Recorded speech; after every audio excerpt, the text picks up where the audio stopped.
എന്താണ് yes problem? നമ്മൾ നേരത്തെ പറഞ്ഞ പോലെ ഫോക്കസ് ഓൺ വാട്ട് മാറ്റേഴ്സ്. നമുക്ക് ഇഷ്ടമുള്ള കാര്യങ്ങളിൽ മാത്രം ഫോക്കസ് ചെയ്യാം, ബാക്കി എല്ലാത്തിനും റിമൂവ് ചെയ്യാം. അതാണ് അങ്ങനെ ജീവിക്കുന്ന ആൾക്കാരാണ് ഈ എസെൻഷ്യലിസ്റ്റ് എന്ന് പറയുന്നത്. അപ്പോൾ എസെൻഷ്യലിസ്റ്റ് ആയിട്ടുള്ള ആൾക്കാർ എന്താ ചെയ്യുക, അവർക്കറിയാം എന്താണ് അത്യാവശ്യമുള്ളതെന്ന്, എന്ത് കാര്യം ചെയ്താലാണ് ഏറ്റവും കൂടുതൽ ഇമ്പാക്റ്റ് ഉണ്ടാവുക എന്ന് അവർക്കറിയാം. അവർ എന്ന് വെച്ച് കഴിഞ്ഞാൽ they are fans of like do less but better things. കുറച്ച് കാര്യങ്ങൾ ചെയ്യുന്നുണ്ടാവുള്ളൂ, അത് ഏറ്റവും ബെറ്റർ ആയിട്ടുള്ള കാര്യങ്ങളായിരിക്കും. അവർക്കിങ്ങനെ ഈ മോർ ട്രാപ്പ് എന്ന് പറഞ്ഞൊരു സംഭവമുണ്ട്. നമ്മൾ ഗ്രിഗനെ വിളിക്കുന്നത് മോർ ട്രാപ്പ് എന്ന്. അത് കുറേ കാര്യങ്ങൾ ചെയ്യുക, കുറേ കാര്യങ്ങൾ ചെയ്യാൻ നോക്കുക, എന്തൊക്കെ കാര്യങ്ങൾ നമുക്ക് ചെയ്യാൻ പറ്റും അതൊക്കെ ചെയ്യാം. അത് പറയണത് അത് വർക്ക് ചെയ്യില്ല എന്നാണ് പറയണത് ലൈഫിൽ. അപ്പോൾ നമുക്കങ്ങനെ ഒത്തിരി കാര്യങ്ങൾ ചെയ്യാനുള്ള സമയമില്ല.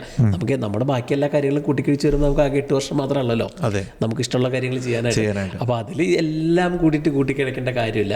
അപ്പോൾ അതിൽ നമുക്കൊരു മോർ ട്രാപ്പിലൊന്നും പെടാണ്ട് നമുക്ക് നമ്മുടെ കയ്യിലുള്ള ഒരു ടൂളുണ്ട്, അത് നമ്മൾ ഉപയോഗിക്കാത്തൊരു ടൂള്, പവർ ഓഫ് ചോയ്സ് എന്ന് പറയും. അത് എന്താണ് നമുക്ക് ചൂസ് ചെയ്യേണ്ടതെന്ന് നമുക്ക് തീരുമാനിക്കാം. നമ്മളാണല്ലോ തീരുമാനിക്കുന്നത് എന്ത് കാര്യം റിലിജൻ ചെയ്യണം, എന്തിനോട് യെസ് പറയണം, എന്തിനോട് നോ പറയണം എന്നുള്ളത്.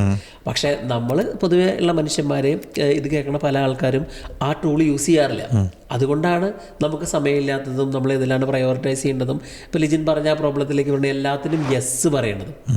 ഇപ്പോൾ എസെൻഷ്യലിസ്റ്റ് ആയിട്ടുള്ള ആൾക്കാരെ സംബന്ധിച്ച് നോ എന്ന് പറഞ്ഞു കഴിഞ്ഞാൽ ഒരു സ്ട്രാറ്റജിക് ആയിട്ടുള്ള ചോയ്സ് ആണ്. അവർക്കറിയാം ഒരു കാര്യം എന്തുകൊണ്ടാണ് നോ എന്നുള്ളത്.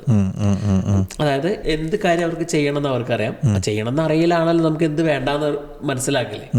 അപ്പോൾ അതിന് വേണ്ടിയിട്ടുള്ള ഒരു കഴിവുണ്ടാവലാണ് ആ യെസ് പറയൽ നിർത്താൻ. നമ്മളെല്ലാത്തിനോടും യെസ് പറയൽ, പ്രത്യേകിച്ച് നമ്മൾ മലയാളീസിന് ഒരു പ്രശ്നമുണ്ട്. കാരണം പ്രത്യേകിച്ച് നമ്മൾ പുറം രാജ്യത്തൊക്കെ നമ്മൾ ജോലി സ്ഥലത്തൊക്കെ എന്ത് ചോദിച്ചാലും നമ്മൾ യെസ് പറയും. അത് നമുക്ക് നോ പറയാൻ അറിയില്ല. കാരണം നമ്മുടെ വിചാരം നോ പറഞ്ഞു കഴിഞ്ഞ് കഴിഞ്ഞാൽ അവർക്ക് എന്താണ് തോന്നുക, അതാണ് പ്രശ്നം. അല്ലെങ്കിൽ നമുക്ക് നോ പറഞ്ഞ് നമ്മളൊരു കഴിവില്ലാത്ത ആളായിട്ട് അവർ കാണുമോ, അങ്ങനെയൊക്കെ പറയുന്ന ആൾക്കാരുണ്ട്.